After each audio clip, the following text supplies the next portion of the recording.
Diversify, we believe in inclusive transformation, shaping a cohesive, prosperous society where no one is left behind. All right, I think let's get started. Welcome, everybody. My name is Eric Ackroyd. I'm the Chief Operating Officer of Diversify. Diversify is the BE and transformation advisory firm within the Alternative Prosperity Group. I'm joined by Trevor Chandler, who heads up our Solve SA Solutions platform business. And then we're also joined by Bongi Mtunzi. She's a transformation specialist within Diversify. We're joined by Anton van Geest, a technical expert, also with Diversify. And today we're going to talk overall about the impact, about some nuances around the draft amended codes. We'll have a short overview by Bongi of the draft amendments just to set the scene. We'll allow 15 minutes at the end of the session to go through questions and answers and have discussions on this topic. And then we'll have a panel discussion with some of the critical areas that we have identified within these draft amendments, and also from the perspective of commentary that we're going to be submitting to the DTIC by the 30th of March, which is the closing date for public commentary. I want to hand over to Bongi. Bongi, if you could just take 10 minutes and take us through a high-level overview of the draft amendments. Thank you, Eric, and thank you guys for attending this webinar. We really appreciate your support and you guys taking time off your busy schedules to actually join us. So I will go on to just the technical stuff based on what has been amended in terms of the codes. I think, as you will be aware, on the 29th of January 2026, the DTIC released amendment statements that we've got, amendments to statements that we've got in front of us.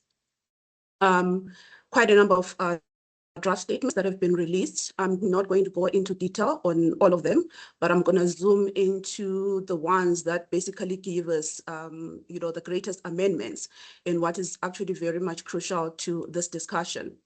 But just in brief, we've got the draft statement 000 and draft statement 004, which basically in there, you will see that nothing much has changed except, the inclusion of the transformation fund, which is basically the biggest thing that we are going to talk about in here, and basically the amendments to the enterprise and supplier development scorecard.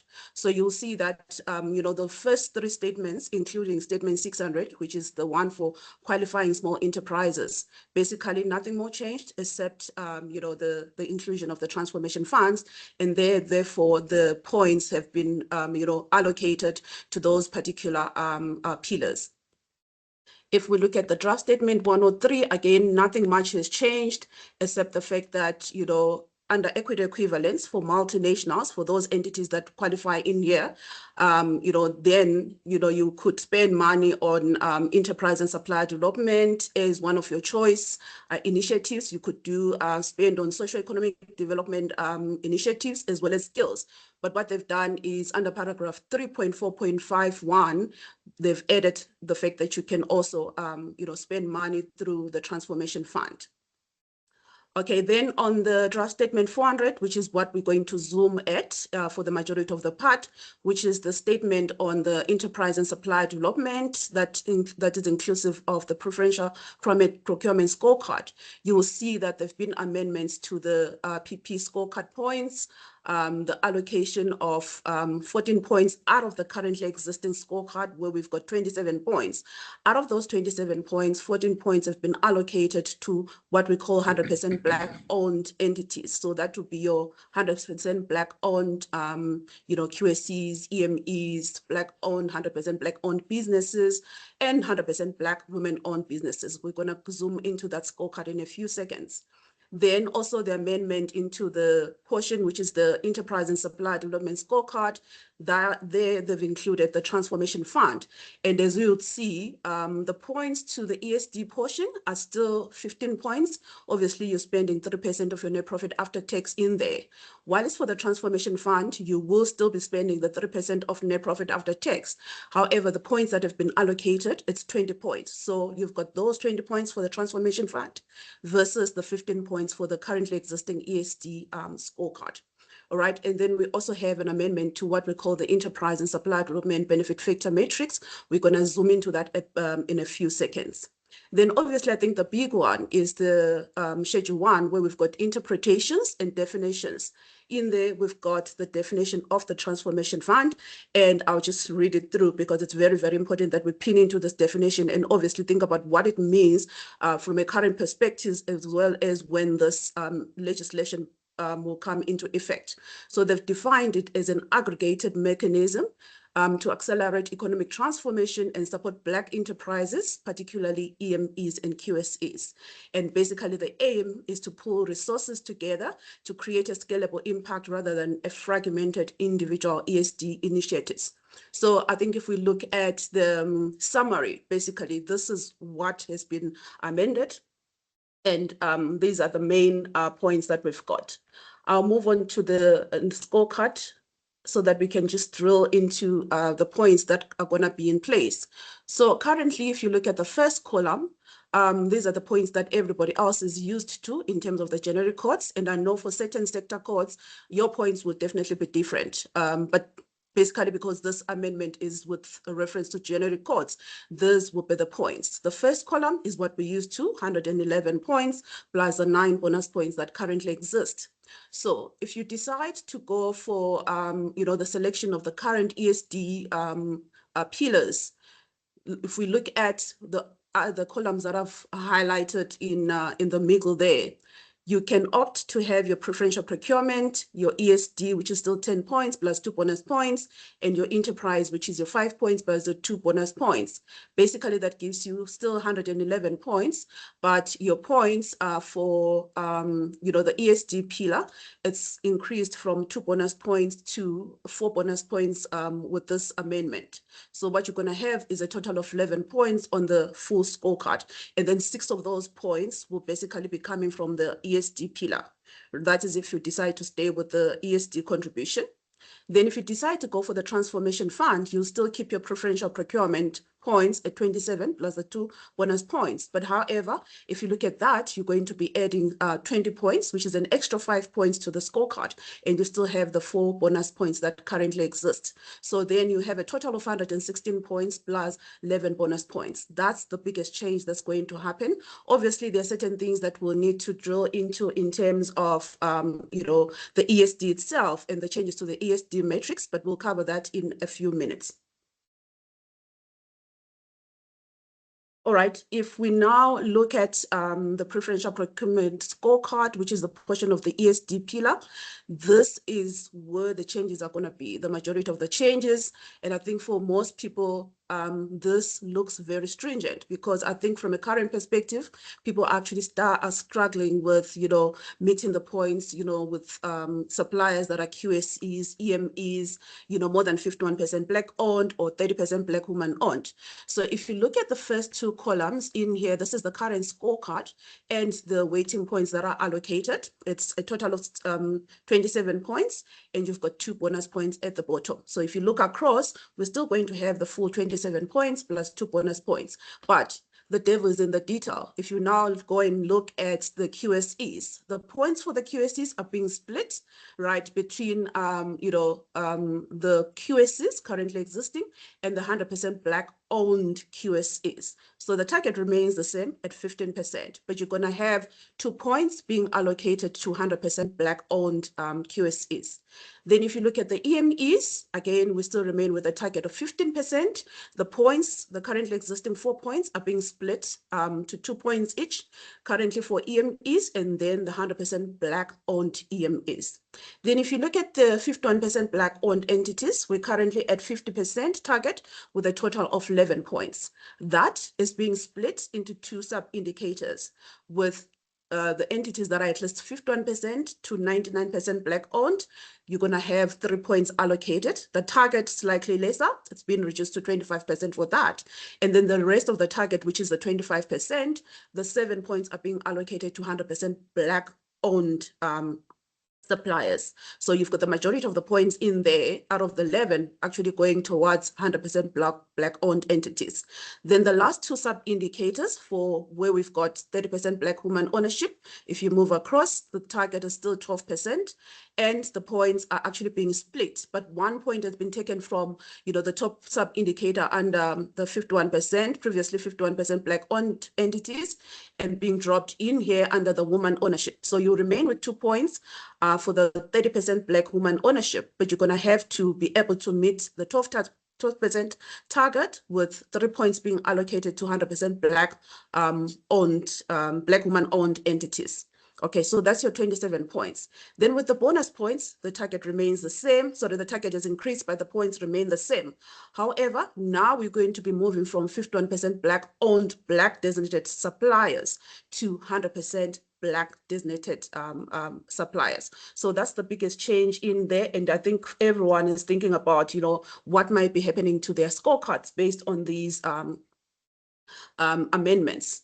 Then on the enterprise and supplier development, you still have your points in there as already indicated, but the change in here is that you can choose to either have your current ESD scorecard at 3% of net profit after tax, or you can opt for, the transformation fund, of which you still do your 3% of net profit after tax, but you get 20 points. And then also just take note of the fact that we've underlined this here to say, whatever is allocated to your beneficiaries, it needs to be informed by a needs analysis, a good thing there, but however, it might actually increase the cost of compliance as well. But I think if you check with other industries like the financial services sector, this has been happening for certain pillars, especially your CFE, which is your consumer financial education. This has been happening for a while. So, the introducing the fact that any contributions needs to be informed by a needs analysis first before you can make contributions towards that particular individual. And obviously there is the issue of the needs analysis as well under the transformation fund. Not too sure how that is going to happen, because then you don't choose your own beneficiary, you don't assess your own beneficiary. This is going to be handled by the DTIC. So it's not yet clear how the process is going to run in terms of that needs analysis. Then on the bonus points, you'll see that we moved from 1 point bonus point each under the current legislation to 2 points each. And you'll see that this has basically changed to where we've got graduation of suppliers, from an ED beneficiary to supplier development, as well as creation of jobs. They've introduced completely new, sub indicators, which is basically, they should be recipients of ESD and or 100% Black owned QSCs and EMEs, first-time suppliers, and with a minimum of a 3-year contract with a measured entity. And then the second portion is basically growth or turnover of at least 10% per annum for a 3-year contract for all onboarded first-time suppliers. So that's your points there. Either you've got 15 or 20 points based on what you choose, and then you've got your 4 bonus points, which is basically the extra and additional 2 points from a bonus perspective. I'm just gonna quickly go through this. I think I've already mentioned the first part. I think my time is almost up. I've mentioned the first part in terms of the grants, that it needs to be, you need a needs analysis done, and then it should be performance-based.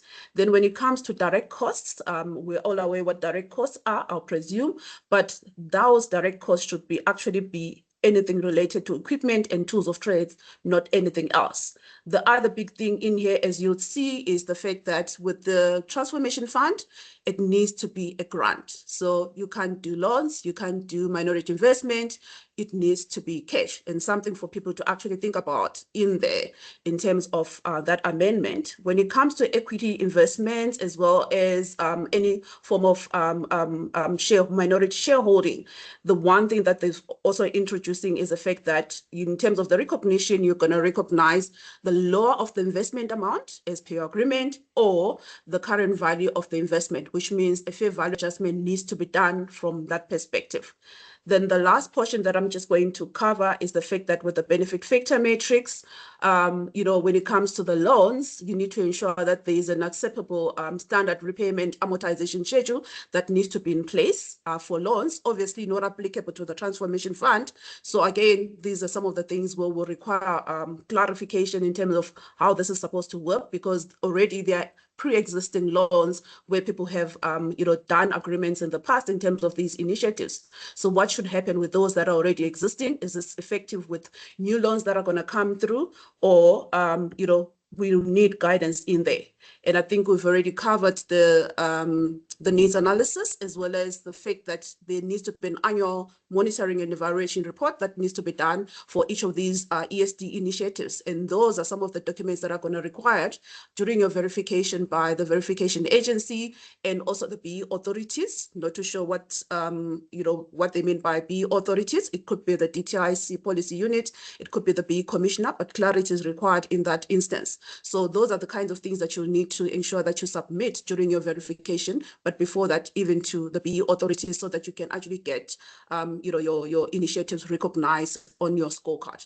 So Eric, I'll stop here. I think I've said a lot of things in a few minutes, but I hope it's still clear in terms of what the main changes are in terms of the amendments. Thanks, Bongi, for that overview. So it's clear that this is going to have quite a significant impact around the thinking and the strategies, transformation strategies that measured entities embark on. And I think, there's 20 points available for the transformation fund option compared to 15 points if you elect enterprise and supply development and you don't go for the transformation fund. But the transformation fund is a grant contribution. And interesting, on the benefit factor matrix, it doesn't require a needs analysis. It just talks about a grant contribution, where if you continue with, for instance, enterprise and supply development loan contributions, the loan contributions are now recognized at 100% for an unsecured, interest-free, no guarantee loan.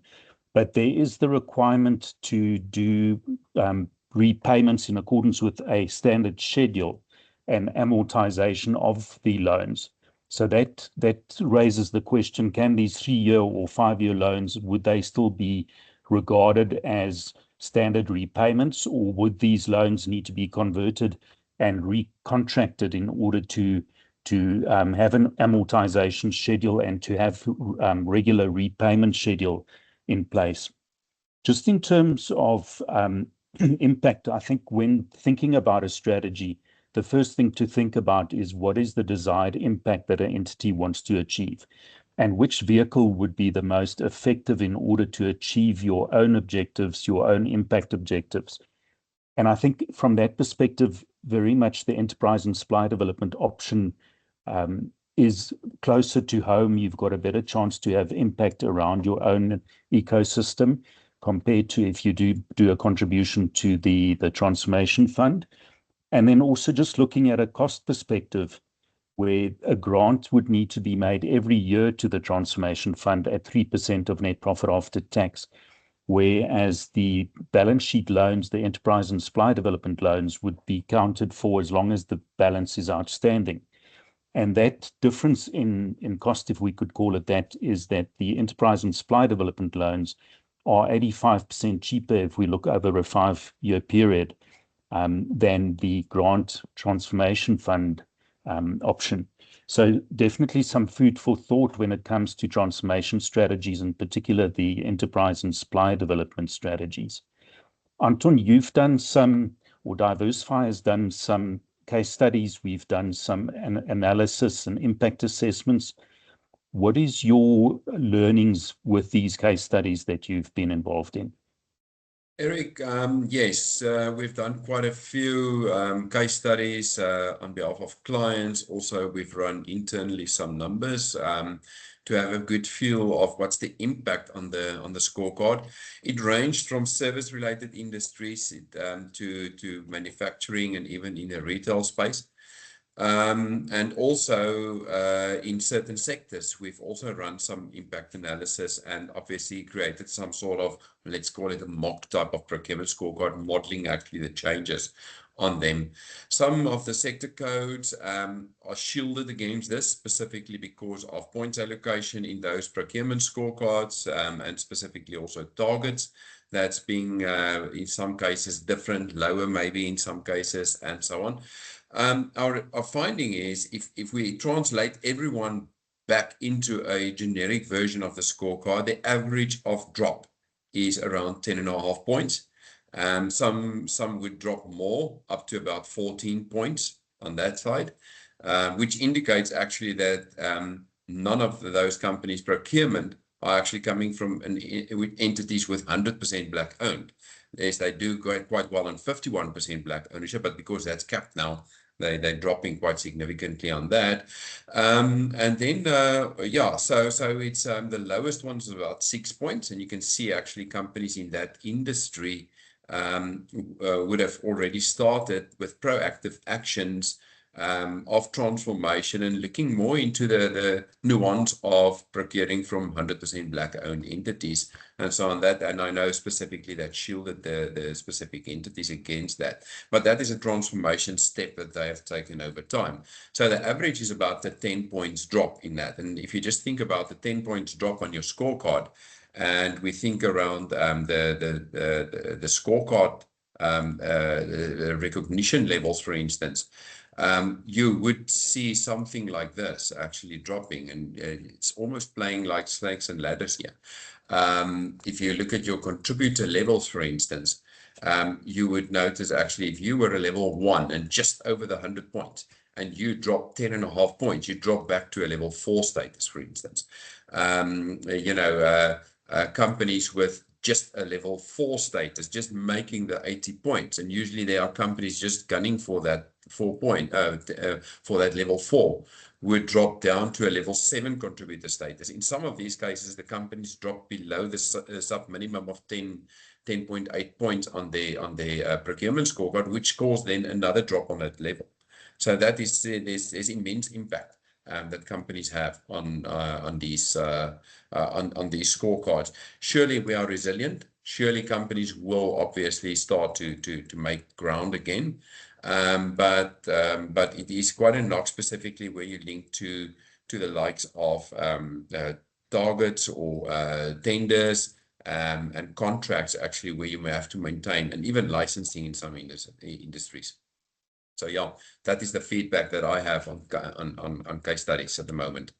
Thanks, Anton. So it's very clear that the procurement scorecard has quite a big impact on companies, and also that they would need to rethink their strategies and their plans in order to maintain their current levels, and also to ensure where you have contracted obligations that you still meet these obligations and expectations. Just as regards YES, what are the implications on the YES program, Anton?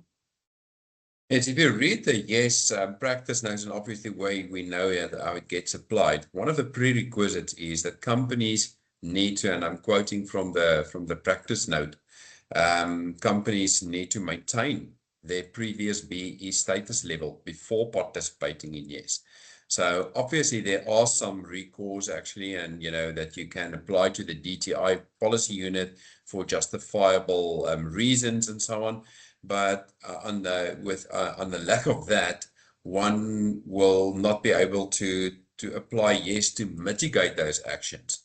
If you think of dropping a few levels on the scorecard, and trying to mitigate it through doing YES, you won't be able, because you're going to drop on your levels before applying YES on that. If you can mitigate it, and let's say you're in the level 4 zone, for instance, on a high level 4 scorecard, if you think between 80 and 90 points, and you drop within that level, fine for you, and you can still maintain, you can still sort it out.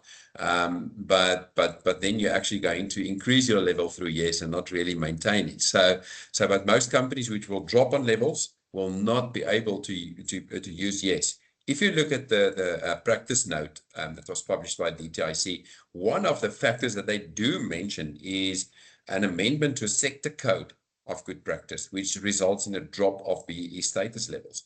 That will result in then drops of levels. I'm not sure if it will be extended to the change of this, the generic version of the code, in terms of that you can apply to the policy unit to still allow you to use yes in that case. The impact on yes might be quite heavy. If you think of companies using yes suddenly now dropping and just realize that they can't do and can't invest in yes anymore. So for at least a year from now, from the implementation of this, it could have a dire impact on the yes initiative actually, and a lot of youngsters that will that will be employed is not going to be employed anymore. So yeah, one need to play this out with the DTI policy unit, and I would hope actually in the final implementation and gazetting of this of these changes, when we see it, that there will be some thought around the yes initiative, because that can have a serious impact on our youth and the employment of them through the yes initiatives. Thanks, Anton. So certainly food for thought for companies that are embarked on yes. We've now got until the 30th of March to do public commentary, both organized business as individuals, as consulting firms. Trevor, do you have some tips for us in your experience on making public comment and some guidelines for us? Yeah, Eric. I mean, obviously there's no hard and fast rules on these things, but some of this both received public comments in the past and submitted a fair few of them over the years. Some kind of basics. These are just personal views, but but some of them are just really framed by human nature. So the one is keep it short. A thesis is not something that's readily engaged with by anybody that's dealing with public comments, and particularly us as consultants have a tendency to go into too much detail and divert from the key principles of the message that we're trying to do. The other thing is, just understand that the reader is not necessarily going to know who you are, and provide some context as to who you are that's making the comment is very important often. They're not, just because you're from a listed company or whatever, the reader's not going to necessarily know who you are. It also doesn't necessarily mean if you're from a big company, you're going to listen to more, or from a small company, you're going to be listened to less. But it's just important that the reader understands who that they're getting the message from. The third thing that I was going to suggest quite strongly is actually say what you mean. And what I mean by this is don't skirt around the issues that you're trying to articulate. Some people are scared of being labeled in a certain way, or whatever the case may be, if they say certain things in a particular way or whatever. So if you're pro something, say it. If you're against something, say it, and be fairly direct in your comment. Don't be scared of copying other people's views. At the end of the day, you don't have to be totally original in your comments. The more substantiation of a particular view that the users of these comments have, the kind of better. And then the last thing is try to be both specific and systemic. I think and what I mean by that is, what are the specific implications on your business and beyond the score? The score is not really a thing, right? Does this mean, will you support the fund, won't you? If you do support the fund, does it mean that's going to have an impact on other aspects of your transformation strategy, on your skills development spend, or whatever the case may be, or doesn't it? Those are the kinds of things around the specific implications for your business. And then also the systemic things. I think what we're trying to address here is a kind of the SME development. I think that's kind of the key focus of this Gazette in a lot of ways. But not everybody's necessarily got the skills to understand the broader systemic issues of what this Gazette is. But if you do, try to articulate your views on those things as best as you can, or get some assistance from somebody that you believe that might be able to assist you to do that. That's kind of the gist of the suggestions that I've got, Eric. I hope that's useful in some way. Yeah. Thanks, Trevor, for that insight. So the Diversify Business and Alternative Prosperity have prepared their public commentary. And we've also assisted some organized business with doing their public commentary. So please do contact us if you would like some more guidance or support or assistance around that. In terms of uncertainties and ambiguity in the Gazette, Bongi, what drafting uncertainties and ambiguity are you aware of? Eric, reading through the codes, there is quite a number of items that, are uncertain and we're not too sure how to treat them at this particular moment. But hopefully, the DTI is going to be able to clear it either through the comments that are going to be raised or through, items that they note that were not clearly set out in the codes. And these include, for example, the definition of 100% Black-owned entities. Currently, we've got the definition of 51% Black-owned entities, and the 100% is not yet defined in there. And again, with that 100% Black ownership, we're not yet too sure whether that is going to be based on the flow-through principle or is it going to be on the modified flow-through principle. So that clarity is very much required in terms of that definition so that people know exactly what they're going to recognize in that, scorecard once it's gazetted. Then the other issue is the transformation fund. From the current definition, it looks like all the other private,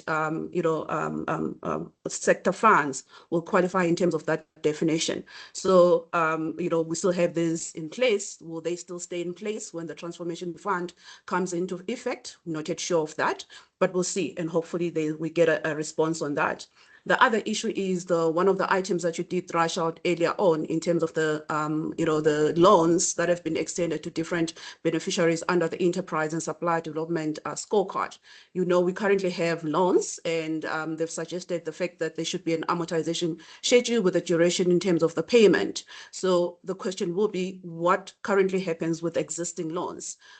Should those stay the same because they've long been established, the agreements have long been put in place, and there's implementation that has been going into that for a number of years. So what should happen with those currently existing agreements? Should they be restructured? What should happen? And things like, obviously, the needs analysis that needs to happen with that, the monitoring and evaluation that needs to go with that as well. What should happen to that? And obviously, with all this, then there's a bit of uncertainty in terms of entities. There's likely to be a huge drops in levels, for most of the entities. And if there is a drop, what does that mean for your current contracts? Because there are certain people that have got contracts that are hinged onto, their performance on their BE scorecard. So therefore, what happens to those contracts? Some people, this is linked to their licensing as a business. What happens to that? I guess the other thing is a lot of anxiety from, the public in terms of, will this legislation be effective immediately? Will there be a cooling period or a transitional period? And once it's in place, this is a generic codes. What happens to the different sector codes? Will they have a moment to also, get those in line? We've got different charter councils that basically take care of, the legislation within the different sectors. Will they have time, or will this be applied almost like the YES program that has got an overarching legislation that does not go into the different subsector codes, but basically it's overarching in that every entity has to apply that legislation. So those are some of the items that we've seen people raise that we've also realized from the legislation. Okay, thanks, Bongi, for that. Anton, so it seems that we are moving more towards a narrow-based BEE system as opposed to a broad-based system. Also, if we look at the trajectory over time, what are your views around the broad-based and narrow-based discussion? Eric, I think if you go back to the objectives of the BEE Act, going back into the 2003 Act, specifically, obviously one of them, the first objective is to enable Black people, very explicit, and I'm quoting from the paragraph, promoting economic transformation in order to enable meaningful participation by Black people in the economy. So definitely, a narrow-based elements are required. If you compare it to what you want to achieve. So to make something broad-based or to enable the business the economy to become broad-based, you need to have a narrow-based component in there. But if you look at stats, only 6% of all the adults in South Africa are business owners. So it means actually 94 of everyone else are either unemployed or are employees in some other way. So now looking at what's happening in the preferential procurement element, and that drives a lot of the action at the moment. Obviously, the drop in scores are going to drive a certain perception. So if you now follow also the trajectory from the first 2007 codes, for instance, where approximately only 5 points of that procurement scorecard was actually contributed towards companies which is 50%, 51% black owned. That moved over time. 2013 about just over the 50%. Then in the later amendments, 2018, it was about 59% that of the procurement that's allocated to black-owned procurement in some way. Now it's about 72%. If you look at those points, about 21 points on that scorecard. If you add bonus points and everything else, that's allocated towards the 51% and more black-owned. Obviously, 14 of that, at least 14, is 100% black-owned. The target also didn't really change now.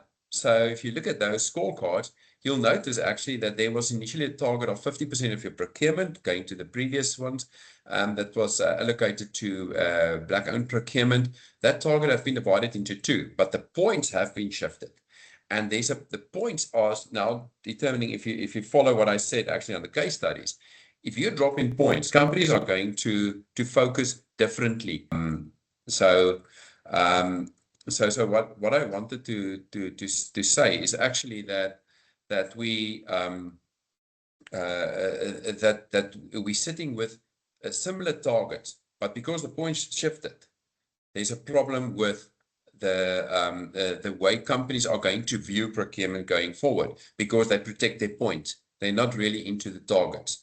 And that is, moving back from a broad-based to a narrow-based type of discussion.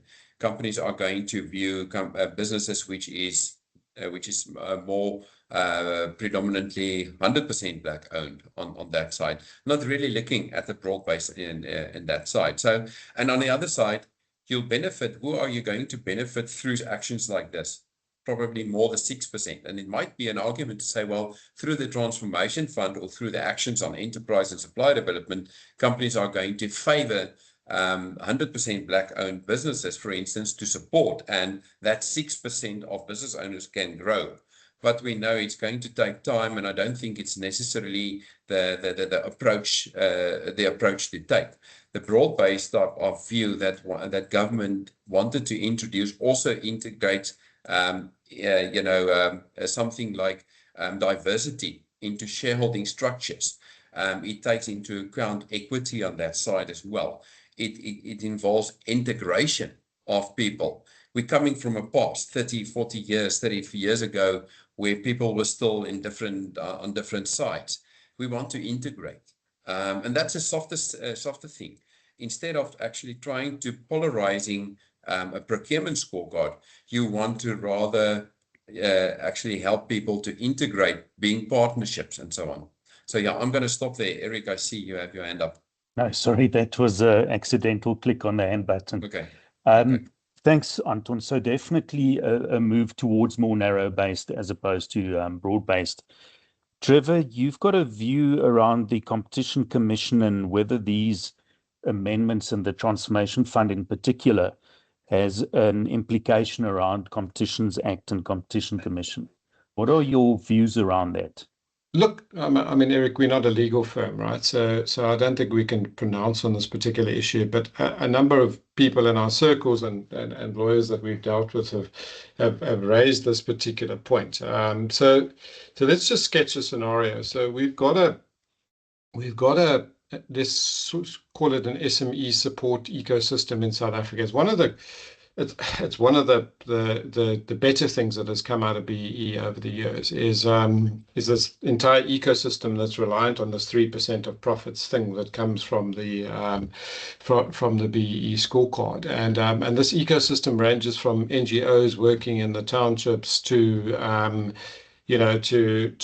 slightly more sophisticated entities doing business development supports work to more corporatized fund managers. It's quite a broad ecosystem of players that actually support and assist SMEs in the market, and they're largely reliant on this 3% of capital, that or 3% of profits, that comes from, and it's a theoretical market. I mean, I can sketch why it's a theoretical market of around 40 billion a year. It's not that much, but it's a theoretical market of that size across the economy. And now what is happening is we've got a central fund that's been created that's competing for exactly the same pot of money, effectively, and but under a slightly different regulatory dispensation. So in other words, there's certain preference given to the central fund. So there hasn't been, when Yes was created, it was a new thing, and it didn't push anything else out of the equation, if you understand what I mean. It was created on top of the of the existing requirement as an additional option. So it's that unfair advantage, or that perceived unfair advantage, that I think should be at least tested at Comcom, where Comcom is asked to pronounce on it, to give the market a level of certainty as to whether this thing is fair in the context of the Competition Act. The other argument in the context of the Competition Act is the minister does have what the Competition Act, through largely, as far as I understand, some of its public interest provisions, does allow certain things to be done in the name of either transformation or SME development and stuff like that. So is this in line with those provisions of the Competition Act, or isn't it? And that, I think, is something that probably needs to be tested, and the market needs to be given certainty on. That's all we're saying. Yeah. Yeah, thanks. Interesting view and food for thought, definitely. Mm. Bongi, what are your views around South Africa's Gini index, the disparity of wealth, and how do we see these changes impacting on our Gini coefficient and the disparity of wealth in South Africa?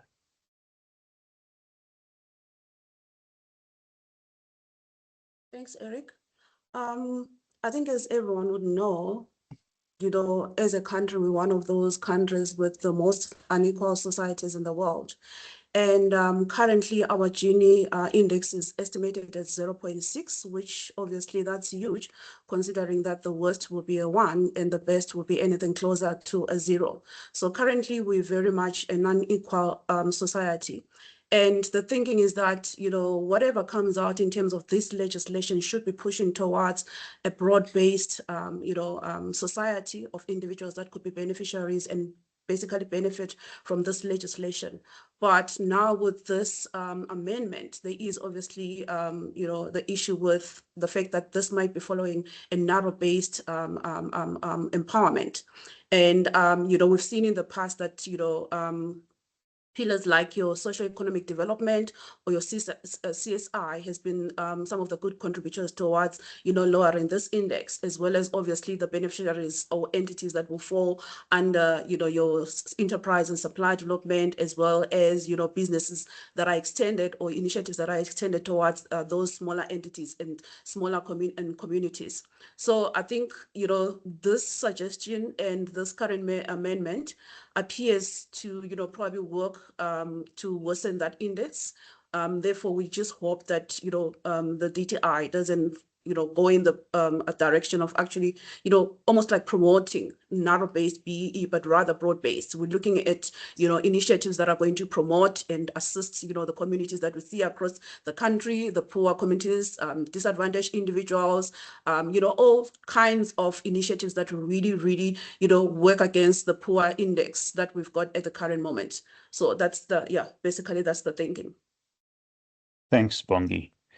Trevor, there's definitely a commercial impact and some commercial realities around these 100% Black-owned supplier targets and the move towards 100% Black-owned. What do you see as commercial implications around that proposed change in the codes? Eric, thanks. Yeah, so it's kind of interesting, So really, I guess the way to consider these things is to just by way of a practical illustration. So let's just say you're a Black entrepreneur that starts your business. Over time, you want to grow that business, and you want to get access to capital pools, right? And those capital pools can take the form, can come in the form of debt from banks. That's fine in the context of this Gazette or whatever, or debt from whatever sources. But it also can come in the form of, when you really want to scale your business, in the form of things like institutional capital, foreign capital, I don't know, capital from white people, whatever the case may be. And then you end up, that permanent capital, or that equity capital you raise in your business, you then end up not being 100% Black owned anymore, obviously. So in a sense, that this Gazette is thus, in the terms of the growth trajectory of, let's just say, a business that was started by Black people, in a sense is going to try and promote a certain type of behavior over the course of that growth trajectory, if you understand what I mean, this whole construct. Conversely, if you're a white entrepreneur and you still want to stay vested, I think many white entrepreneurs in South Africa are partially divested and transformed their businesses and so on. But you, as a founder of a business, for argument, you still want to stay vested, and you want to be part of a dispensation that actually allows you to participate and benefit from your own transformation journey and strategy. And both of those things gives me a sense of discomfort. This whole concept from both perspectives gives me a sense of this whole 100% Black owned thing, gives me a sense of discomfort that has not been thought of in the context of an SME's journey and an SME's growth trajectory and an SME's ability to scale going forward. And I'm worried about some unintended consequences of this particular thing. Also in the context of things like fronting structures. We've already got a significant challenge with fronting structures in South Africa and that sort of thing. And these middlemen and so on that tender for contracts and that kind of thing. And I'm hoping this doesn't worsen that kind of behavior. Thanks, Trevor. Yeah, and that's definitely forms part of our feedback and our commentary that we are providing to the DTIC. Yeah. Anton, your hand is up. Or Eric, yes, yes? I just want to add to what Trevor mentioned also, the problem of fronting in South Africa, and specifically currently around, companies really needing to stay above board actually on their structures, and actually just need to survive sometimes in a very competitive world. And then introducing some structures which brought them to a 51% Black ownership status. And with the current change, pushing companies now to become 100% Black owned, because that push is going to come. I'm procuring from you, I need companies which is 100% Black owned. I'm selling on the other side, I know I'm going to be competitive if I become 100% Black owned, but I'm not. So you will consider structuring your business in such a way that you will become 100% Black owned. My fear is also, and that is obviously, if you look at the modified flow-through principle, that companies are just going to change things around. Nothing changed at the back, but we suddenly become 100% Black owned. We might take a little bit of more extra admin steps, for instance, in that case, EMEs and QSEs, but you become 100% Black owned through the modified flow-through. And my question is going to be, what's going to change? Are we really changing anything on the face might change, but really, is anything changing at the back? And that is not meaningful transformation that we want to see in the business. There's not going to be meaningful participation by Black people because everything is just going to stay the same. So just on that, it's a caution. I don't know I don't have the answers always to all of this, but definitely, I see it coming down the road with these type of changes. The more drastic the changes become, the more drastic the action is going to become in that case. Thanks, Anton. Bongi, do you see a conflict of interest here with the government being both player and also referee with them and their involvement in the Transformation Fund? Eric, there might be.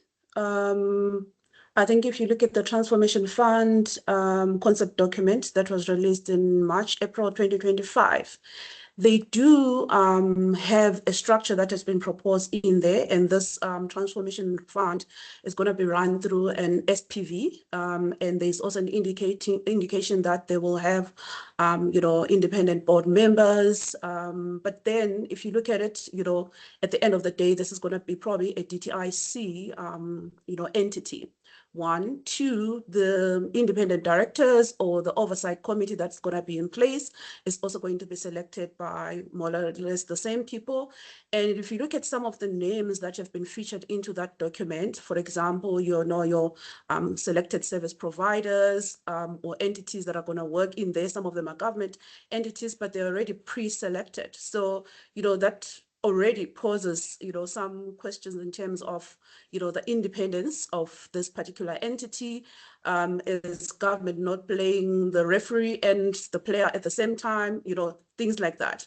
So, I think a lot of clarity will be required in there. And I think, people are really anxious, if you have to contribute, because I know there is a sort of like a carrot in the system where you get an extra 5 points. But I guess the anxiety comes from, will this fund be properly run? Is their money not going to be, embezzled, and all those controls that are not supposed to be put in place? So yeah, there is a bit of, there might be a bit of conflict in there, and obviously the anxiety that comes with the experience that we've had in the past with other, government-run entities. Thanks, Bongi. Trevor, you've got a view around the South African savings system and how this can be leveraged in order to effect transformation. Do you want to inform us a bit more, comment around that?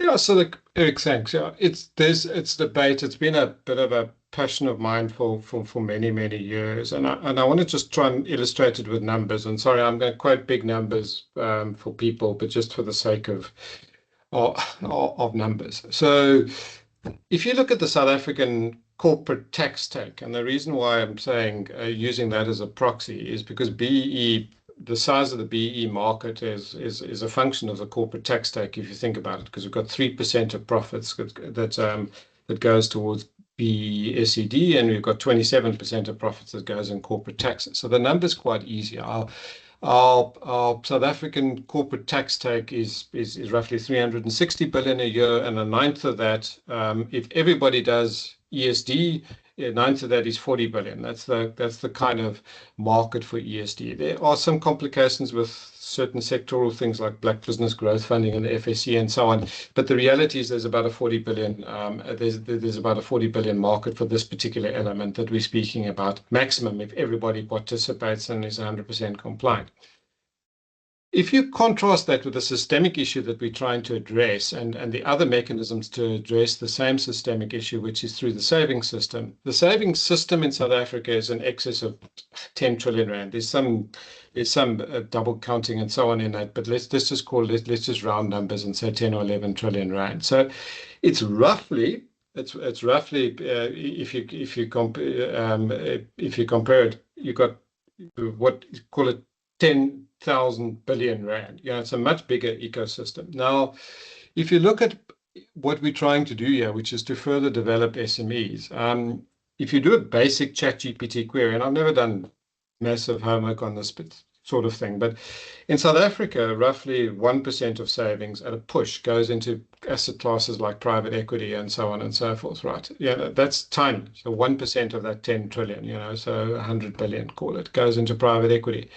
In the US, for example, the US is a market which tends to be quite big on venture capital and private equity and these sorts of things. The numbers are roughly 11 to 18%. So we've got a systemic issue with the deployment of our savings stocks in South Africa. And if you rise the deployment of your savings stock, 1%, that's many multiples of this fund. If you understand what I mean. And so I sometimes just ask the question, are we looking at, if we want to address SME development in South Africa, are we looking in the right place? Is BEE legislation in the right place to look at it first and foremost? Or should we be looking more at voluntary processes and so on to create mechanisms for the savings industry to contribute more broadly to the development of SMEs? That's really it. So. Okay, thank you. I think we've got some time to look at some of the questions that were posted.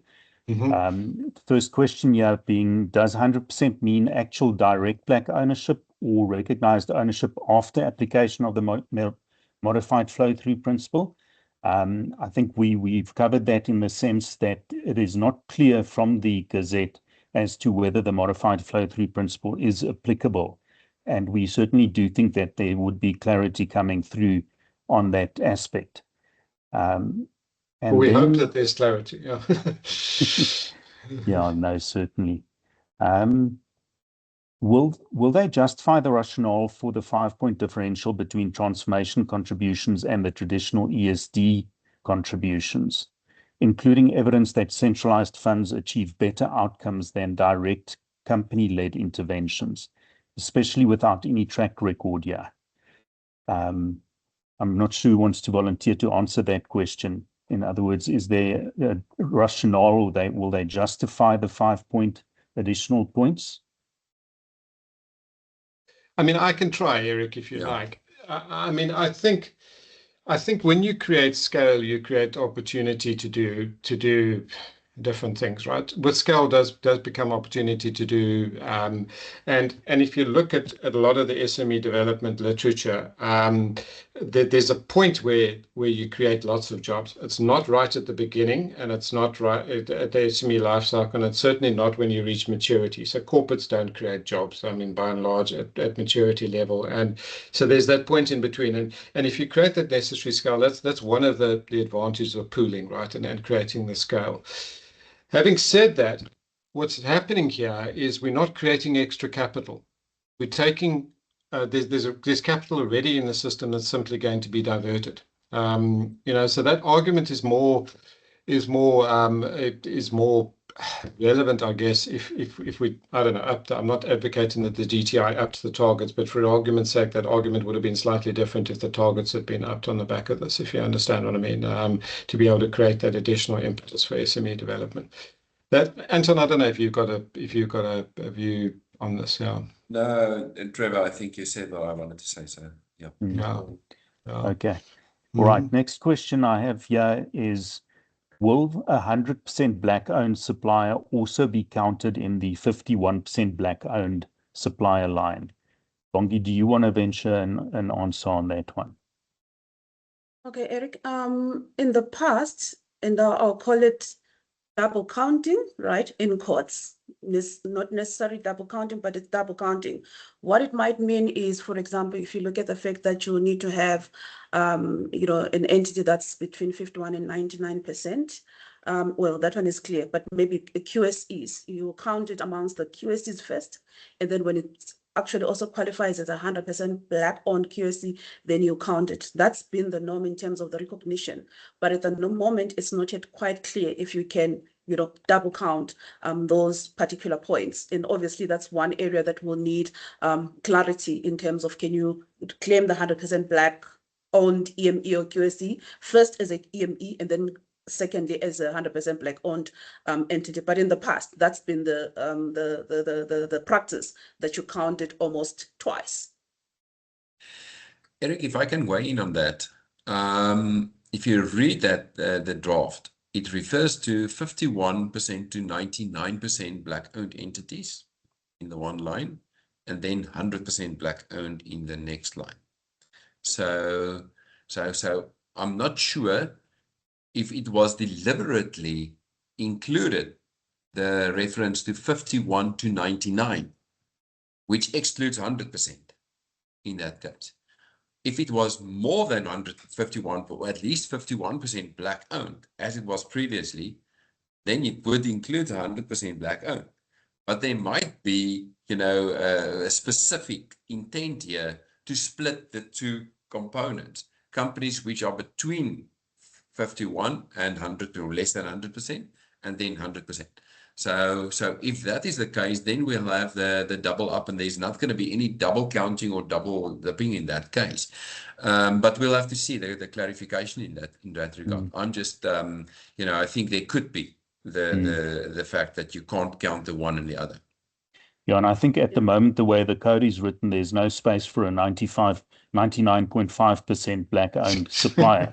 Yeah, so because, I would say the reference would have been at least 51%, but less than 100%. Then you come, obviously, but in this case, it might be, I think it's an omission, but just take note of that. Okay, thanks. Next question, has there been, sorry, we've reached 10 o'clock, so if anyone wants to drop off, we're just going to be running through some of the questions for another few minutes. But if you need to drop off, please do so. Next question we have here is, has there been much published on how the transformation fund will be managed? Corruption is obviously a concern.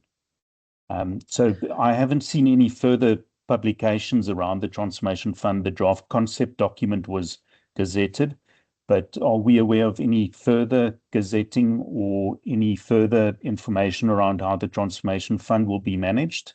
No, I think there's speculation in the market, but I think we must stick with what's been officially put out there, and which is that first draft that was gazetted. What I think we should try and find out through our comments in the DTI is whether the fund concept document is that we're going to have a second iteration of that's actually put out in the market. That would be interesting to find out.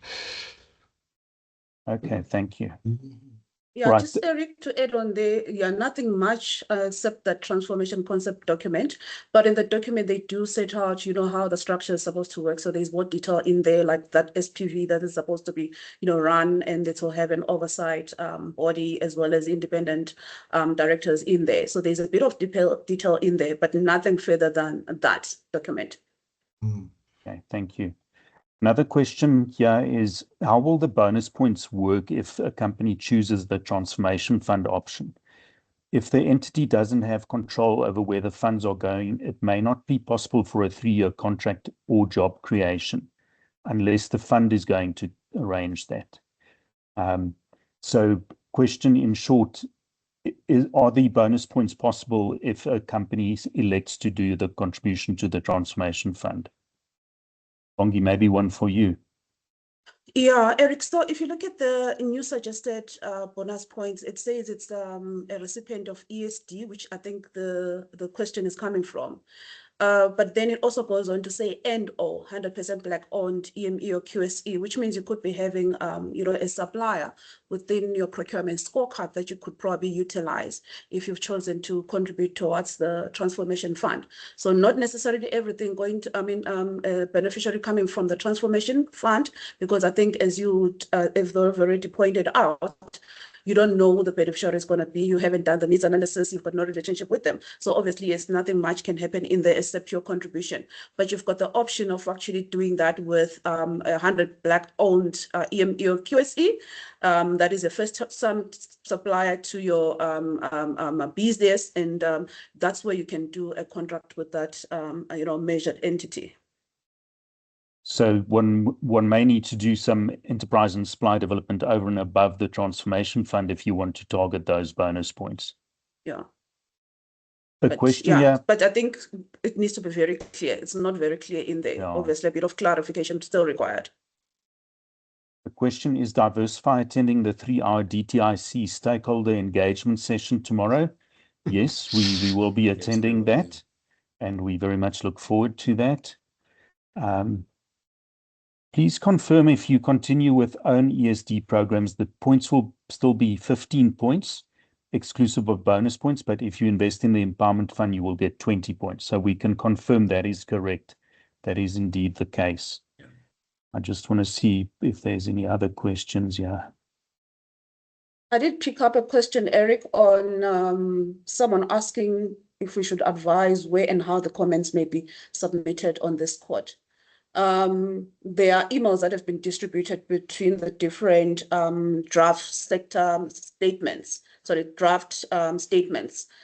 if you're submitting for statement 400, there is a specific email for statement 400. If you're submitting to statement, 103, there is also an email dedicated to that. But what we could do is we could literally share all the emails depending on which particular comment you want to comment on in terms of that draft statement. Okay, thank you. Right, a question here being, given that the current code awards a level 1 compliance status to 100% Black-owned EME or QSE, how is this established, and if there is no definition for 100% Black-owned entity, what should be applied? And I think that comes back to the modified flow-through and the effective flow-through method. I think just a comment, we saw the legislation around a 51% black-owned QSE and EME in order to get the enhanced recognition on the affidavits. That needs to be the effective flow-through. But do we have any thoughts around the 100% black-owned QSE EME affidavits? Well, Eric, I think it follows the same trajectory in terms of what we find in the definition of 51% black-owned, which links it back to the principles of Statement 100, the ownership element of the code. So for an entity that wants to be recognized as level 1 contributor status, EMEs, QSEs, and they want to apply the affidavit method on that, obviously they must confirm that 100% must be based on effective or flow-through method. If an EME or QSE want to apply something like a modified flow-through, then they are diverted to the QSE scorecard and they need to do a full scorecard. Then they can be recognized as 100% black-owned based on the modified flow-through principle. They will not necessarily get a level 1 designation because it will depend on the full scorecard. So that's the route for those EMEs and QSEs to go. Large companies, modified flow-through or effective flow-through principle can be applied. They anyway have to apply a scorecard in that case. All right, thank you. So we've covered all the questions. So thank you, everybody. I'm not sure, Trevor, Bongi, or Anton, if you have some last thoughts you want to share. No, just please comment. Just urging the people, please submit your comments. It's very important. Okay. Yeah. All right, thanks, everybody. We've come to the end of our webinar, and thank you very much for joining. Cheers. Thank you. Thank you.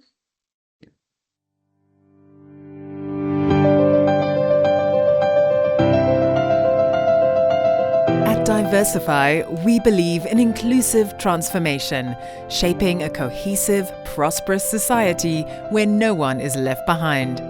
We specialize in socioeconomic development, triple BEE, EE consulting, DEI&B, leadership development, wellness, and bold transformation strategy development. Our Thriving Together model aligns people and purpose to drive lasting systemic change. From boardrooms to communities, we've walked the journey with leading organizations across South Africa, helping to unlock bold futures and build a legacy of impact. We are people-centered, pioneering, honest, accountable, dependable, responsible. We are Diversify. Partner with us to stretch thinking, push boundaries, and drive measurable, lasting change.